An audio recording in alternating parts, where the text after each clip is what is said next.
Hi ಎಲ್ರಿಗೂ ನಮಸ್ಕಾರ. R ಅಡಿಗೆ ಮನೆಗೆ ಸ್ವಾಗತ. ಇವತ್ತೊಂದು south Karnataka special rice bath ಮಾಡ್ತಾ ಇದೀವಿ. ಇದ್ರ ಮಸಾಲೆನೇ ತುಂಬಾ ವಿಭಿನ್ನವಾಗಿರುತ್ತೆ. ಬನ್ನಿ ಹೇಗ್ ಮಾಡೋದು ಅಂತ ಮುಂದೆ ವಿಡಿಯೋದಲ್ಲಿ ನೋಡೋಣ. ಈ ವಿಡಿಯೋ ಇಷ್ಟ ಆದ್ರೆ ನಿಮ್ ಫ್ಯಾಮಿಲಿ ಫ್ರೆಂಡ್ಸ್ ಗೆ ಶೇರ್ ಮಾಡಿ. ನಮ್ ಚಾನೆಲ್ ನ ಸಬ್ಸ್ಕ್ರೈಬ್ ಮಾಡೋದ್ ಮರಿಬೇಡಿ.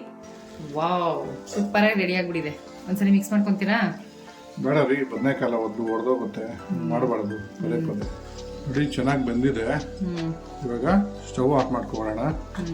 ಕೊತ್ತಂಬರಿ ಇಲ್ದಿದ್ರೆ ಯಾವ ಬಾತನು ಕೊತ್ತಂಬರಿ ಹಾಕೊಂತ ಕಂಪ್ಲೀಟ್ ಆಗಲ್ಲ. Wow, super, it's looking yummy. ಇವಾಗ ಮೊದಲಿಗೆ ಒಗ್ಗರಣೆ ರೆಡಿ ಮಾಡ್ಕೊಬಿಡೋಣ. ಒಂದು ಕುಕ್ಕರ್ ತಗೊಂಡಿದ್ದೀನಿ, ಕುಕ್ಕರ್ ಮಾಡ್ಕೊಂತ ಇದ್ದೀನಿ ನಾನು. ರೈಸ್ ಬಾತ್ಗೆಲ್ಲ ಸ್ವಲ್ಪ ಎಣ್ಣೆ ಜಾಸ್ತಿ ಇಡ್ಸುತ್ತೆ.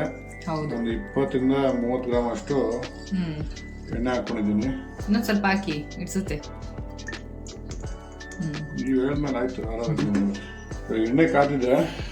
1 ಟೇಬಲ್ ಸ್ಪೂನ್ ಸಾಸಿವೆ, 1 ಟೇಬಲ್ ಸ್ಪೂನ್ ಜೀರಿಗೆ, 1 ಇಂಚ್ ಚಕ್ಕೆ, ಒಂದು 6-7 ಲವಂಗ, ಒಂದು 5 ಡ್ರೈ ಮೆಣಸಿನ್ಕಾಯಿ ಹಾಕೊಂತ ಇದ್ದೀನಿ. ಒಣಮೆಣಸಿನ್ಕಾಯಿ, ಡ್ರೈ ಮೆಣಸಿನ್ಕಾಯಿ, ಒಣಮೆಣಸಿನ್ಕಾಯಿ ಎಲ್ಲ ಒಂದೇ.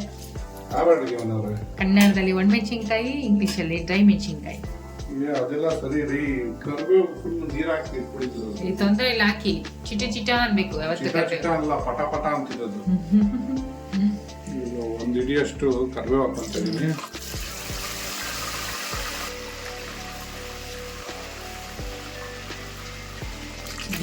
ಒಂದು 15 ಇಂದ 20 ಗ್ರಾಮ್ ಅಷ್ಟು ಶುಂಠಿ ಬೆಳ್ಳುಳ್ಳಿ ಪೇಸ್ಟ್ ಹಾಕೊಂತ ಇದೀನಿ.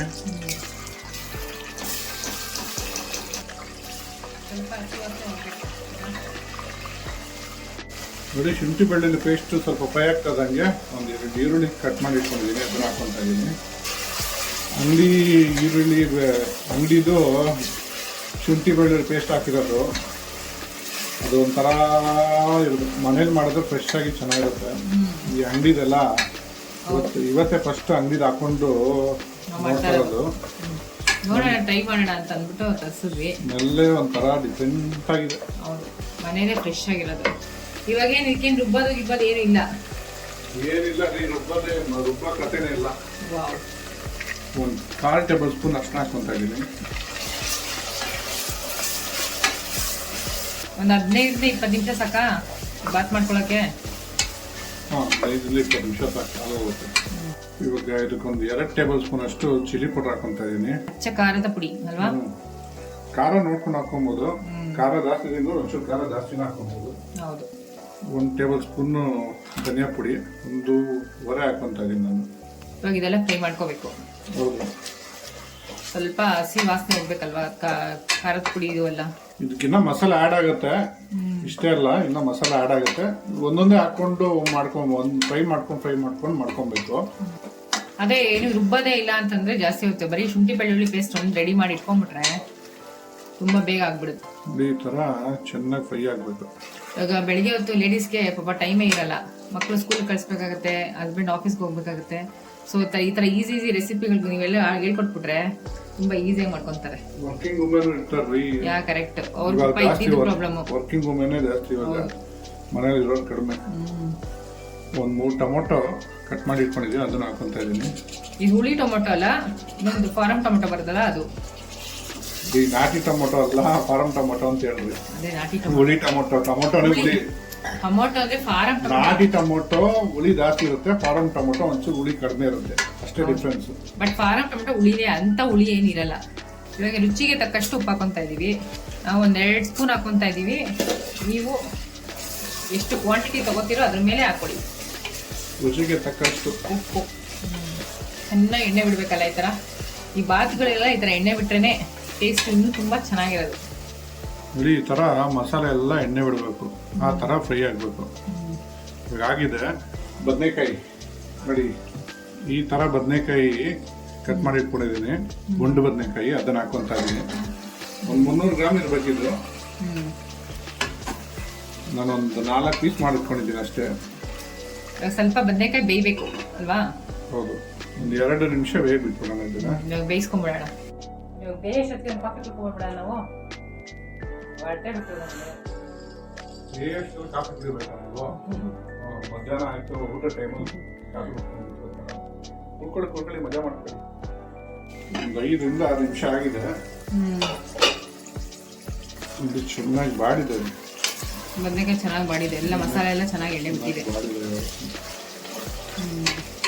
ಎಷ್ಟೊಂದು 60% ಬೇಯಿಸ್ಕೊಂಡ್ರೆ ಸಾಕು ಬದನೆಕಾಯಿ. 50-60% ಬೇಯಿಸ್ಕೊಂಡ್ರೆ ಸಾಕು. ಒಂದು ಸ್ವಲ್ಪ ಹಿಂಗೆ ಹಾಕ್ಕೊಂತ ಇದ್ದೀನಿ. ಆವಾಗ ಹಾಕೋದು ಮರ್ತೋಗ್ಬಿಟ್ಟಿದೆ. ಸ್ಕಿಪ್ ಮಾಡ್ಬಿಟ್ಟಿದ್ರಾ? ಸ್ಕಿಪ್ಪು ಟೆನ್ಷನ್ ಏನು ಮಾಡಬೇಕಾದ್ರೆ. ಇವಾಗ 1 ಟೇಬಲ್ ಸ್ಪೂನ್ ಸಾಂಬಾರು ಪೌಡರ್ ಹಾಕ್ಕೊಂತ ಇದ್ದೀನಿ ಇದಕ್ಕೆ. ಸಾಂಬಾರ್ ಪೌಡರ್ ಅಂದ್ರೆ ಮನೆಗೆ ಸಾಂಬಾರ್ಗೆ ಯೂಸ್ ಮಾಡ್ತೀವಿ ಆ ಪೌಡರ್. ಮಾಮೂಲಿ ನೀವು ಸಾರಿಗೆ ಯೂಸ್ ಮಾಡ್ತೀರಲ್ಲ ಅದೇ ಸಾಂಬಾರು ಪೌಡ್ರು. ಇದು ಕಾಂದ ಮಸಾಲ ಅಂತ. ಇದು ಆನಿಯನ್ನು, ಇದು ಬೇರೆ ಮಸಾಲೆಗಳೆಲ್ಲ ಮಿಕ್ಸ್ ಆಗಿರುತ್ತೆ. ಇದನ್ನ 1 ಸ್ಪೂನ್ ಹಾಕ್ಕೊಂತ ಇದ್ದೀನಿ. ಎಲ್ಲ ಶಾಪಲ್ಲಿ ಸಿಗುತ್ತೆ. ನೋಡ್ರಿ ಸಿಗುತ್ತೆ. ಕಾಂದ ಲಸನ್ ಮಸಾಲ ಅಂತ ಸಿಗುತ್ತೆ. ಆನ್ಲೈನಲ್ಲೂ ಸಿಗುತ್ತೆ, ಆಫ್ಲೈನಲ್ಲೂ ಸಿಗುತ್ತೆ. ಅದಕ್ಕೆ ನಿಮ್ಗೆ ಹೇಳಿದ್ದು ಮಸಾಲ ಇದಕ್ಕೆ ಹಾಕೋದೇ ಬೇರೆ, ಸ್ವಲ್ಪ ಡಿಫ್ರೆಂಟ್ ಆಗಿರುತ್ತೆ ಅಂತ. ಅದಕ್ಕೆ ಇವಾಗ ಒಂದು 15 ಗ್ರಾಮ್ ಅಷ್ಟು ಹುಣಸೆ ಹಣ್ಣು ಗಟ್ಟಿಯಾಗಿ ಗೊಜ್ಜು ಮಾಡ್ಕೊಂಡಿದ್ದೀರಾ, ಸಾಸ್ ತರ. ಎಲ್ಲ ಕಡೆ ಎದುರುಗೊಟ್ಟಲ್ರಿ ಯಾರು. ನಿಧಾನಕ್ಕೆ ಹಾಕ್ಬೇಕು. ನಮ್ಮ ಅಪ್ಪು ಸರ್ ಹೇಳಿಲ್ವ, ನಿಧಾನವೇ ಪ್ರಧಾನ, ಅದೇ ಸೇಫು ಪ್ರಯಾಣ ಅಂತ. ಕಾಮಿಡಿ ಮೂಡಲ್ ಇದೆ. ಹೇಳ್ತಾ ಇಲ್ಲ, ಅಡ್ಗೆ ಮಾಡ್ತಾ ಮಾತಾಡ್ಕೊಂಡು ಮಾಡಿದ್ರೆ ನೋಡಿ. ಅಡ್ಗೆ ಮಾಡಿದ್ ಗೊತ್ತಾಯ್ತಾ? ನೀವ್ ಹೇಳಿ. ನೋಡಿ, 2 ಪಾವ್ ಅಕ್ಕಿ ಚೆನ್ನಾಗಿ ತೊಳೆದು ನೆನೆಸಿಟ್ಕೊಂಡಿರೋದು ಒಂದು ಅರ್ಧ ಗಂಟೆ. ಅದನ್ನ ಹಾಕೊಂತ ಇದ್ದೀನಿ. ನೆನೆಸಿ ಹಾಕೊಳ್ಳೋದ್ರಿಂದ ಅಕ್ಕಿ ಉದ್ರುದ್ರಾಗುತ್ತೆ. ಅನ್ನ ಅಕ್ಕಿ ಎಲ್ಲ ಅನ್ನ ಮಸಾಲೆ ಜೊತೆ ಹೊಂದ್ಕೊಳ್ಳಂಗೆ ಒಂದ್ಸರಿ ಮಿಕ್ಸ್ ಮಾಡ್ಕೊಂಡ್ಬಿಡೋಣ. ಮಾಡ್ಕೊಳ್ಳಿ ನೀಟಾಗಿ ಮಾಡ್ಕೊಳ್ಳಿ. ನೀಟಾಗಿ ಮಾಡ್ಕೊತೀರಾ, ಚೆನ್ನಾಗಿ ಮಾಡ್ಕೊತೀರಾ? ನಾವು ಚೆನ್ನಾಗಿ ಮಾಡ್ತೀವಿ. ಬದನೆಕಾಯಿ ಎಲ್ಲ ಸ್ವಲ್ಪ ಬೆಂದಿರುತ್ತೆ, ಜಾಸ್ತಿ ಇದು ಮಾಡಕ್ ಹೋಗ್ಬಾರ್ದು. ಆಮೇಲೆ ಬದನೆಕಾಯಿ ಬೇಕಾಗ್ಬಿಡುತ್ತೆ, ಮುರಿದೋಗೋ ಚಾನ್ಸ್ ಇರುತ್ತೆ. ನೋಡಿ ಮಸಾಲೆ ಜೊತೆ ಚೆನ್ನಾಗಿ ಹೊಂದ್ಕೊಂಡಿದೆ. ನೋಡಿ ಹೋಟ್ಲು ತರ ಕಲರ್ ಬರಬೇಕು ರೈಸ್ ಬಾತ್ ಅಂದ್ರೆ 1 ಟೇಬಲ್ ಸ್ಪೂನ್ ಅಷ್ಟು ಕಾಶ್ಮೀರಿ ಚಿಲ್ಲಿ ಪೌಡರ್ ಹಾಕೊಂತ ಇದೀನಿ. ಇದು ನಿಮ್ಗೆ ಖಾರ ಬರಲ್ಲ, ಒಳ್ಳೆ ಕಲರ್ ಬರುತ್ತೆ ಬಾತ್. ಹೌದು, ಹೋಟ್ಲೆಲ್ಲ ಎಷ್ಟು ಕಲರ್ಫುಲ್ ಆಗಿದೆ ಅಂತೀವಲ್ಲ, ಅದಕ್ಕೇನೆ ಸಾಕು 1 ಸ್ಪೂನ್ ಹಾಕೊಂಡ್ರೆ ಸಾಕು. ಕಾಶ್ಮೀರಿ ಚಿಲ್ಲಿ ಪೌಡರ್, ಅದು ಕಲರ್ ಅಲ್ಲ. ಕಲರ್ ಎಲ್ಲ ಯೂಸ್ ಮಾಡಕ್ ಹೋಗ್ಬಾರ್ದು, ಅದಕ್ಕೆಲ್ಲ ಪ್ರಿಸರ್ವೇಟಿವ್ ಆಗಿರ್ತಾರೆ. ಅದರಿಂದ ಚಿಲ್ಲಿ ಪೌಡರ್ ಹಾಕೊಳ್ಳೋದ್ರಿಂದ ಏನು ತೊಂದರೆ ಇಲ್ಲ. ಈಗ ಅದನ್ನು ಪ್ಯಾಕೆಟ್ ಎಲ್ಲ ಪ್ರಿಸರ್ವೇಟಿವ್ ಯೂಸ್ ಮಾಡೋದು. ಫಸ್ಟ್ ಆಫ್ ಆಲ್ ರೆಡಿಮೇಡ್ಗಿಂತ ಮನೆಯಲ್ಲಿ ಮಾಡ್ಕೊಂಡದ್ದೇ ಬೆಟರ್. ಆದ್ರೆ ಇವಾಗ ಜನಕ್ಕೆ ಟೈಮ್ ಇಲ್ಲ, ಅದಕ್ಕೋಸ್ಕರ ಏನ್ ಮಾಡ್ತಾರೆ, ಎಲ್ಲ ಪ್ಯಾಕೆಟ್ ಯೂಸ್ ಮಾಡ್ತಾರೆ. ಈ ನೀರು ಚೆನ್ನಾಗಿ ಕಾದಿದೆ. ಇವಾಗ ಅಕ್ಕಿ ಹಾಕೋಣ. ಏನಂದ್ರೆ ಬೇಗ ಆಗ್ಬಿಡುತ್ತೆ, ಅದಕ್ಕೋಸ್ಕರ ನೀರು ಕಾಯಿಸಿ ಹಾಕೊಂಡ್ಬಿಡೋದು. ಒಂದ್ ಕಡೆ ನೀರು ಕಾಯಕ್ಕೆ ಇಟ್ಬಿಟ್ಟು ಇದೆಲ್ಲ ಮಾಡ್ಕೊಡಷ್ಟು ನೀರು ಆರಾಮಾಗಿ ಕಾದಿರುತ್ತೆ. ಅದೇನಾಗುತ್ತೆ, ಬೆಳಿಗ್ಗೆ ಎಷ್ಟು ಬೇಗ ಇದ್ರೂ ಟೈಮ್ ಆಗೋಗುತ್ತೆ. ಅದರಿಂದ ಒಂದ್ ಕಡೆ ನೀರು ಇಟ್ಕೊಂಡು ಒಂದ್ ಕಡೆ ಒಗ್ಗರಣೆ ಹಾಕೊಂಡ್ಬಿಟ್ರೆ ಈ ಬಾತ್ ಅಂತೂ ತುಂಬಾ ಈಸಿಯಾಗಿ ರೆಡಿ ಆಗುತ್ತೆ.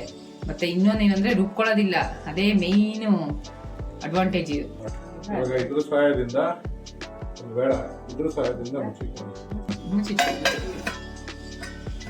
ನಿಂಬೆಹಣ್ಣು ತಗೊಂಬನ್ನಿ, ಇಟ್ಕೊಳ್ಳೋಣ. ನಿಂಬೆಹಣ್ಣು ಇದಕ್ಕೆ ಅದನ್ನ ಒಂದೇ ಒಂಚೂರು ಜಾಸ್ತಿ ಅಲ್ಲ, ಯಾಕಂದ್ರೆ ಹುಣಸೆ ಹಣ್ಣು ಟೊಮೊಟೊ ಎಲ್ಲ ಹಾಕಿರ್ತೀವಲ್ಲ, ಹುಳಿ ಇರುತ್ತೆ. ಸ್ವಲ್ಪ 1/4 ನಿಂಬೆಹಣ್ಣು ಅಷ್ಟು ಹಿಂಡ್ಕೊಂಡಿದ್ದೀನಿ ಅಷ್ಟೇ, ಜಾಸ್ತಿ ಹಿಂಡ್ಕೊಂಡಿಲ್ಲ. ಸಾಕು. ನಮ್ಮ ಆರೋಗ್ಯವನ್ನವ್ರಿಗೆ ಹುಳಿ ಅಂದ್ರೆ ಇಷ್ಟ, ಅದಕ್ಕೆ. ನಿಮ್ಗೆ ಇಷ್ಟ ಇಲ್ವಲ್ಲ? ನಮ್ಗೆ ಇಷ್ಟ ಅಲ್ಲ ಹುಳಿ, ಜಾಸ್ತಿ ಹುಳಿ ಇಷ್ಟ ಆಗಲ್ಲ.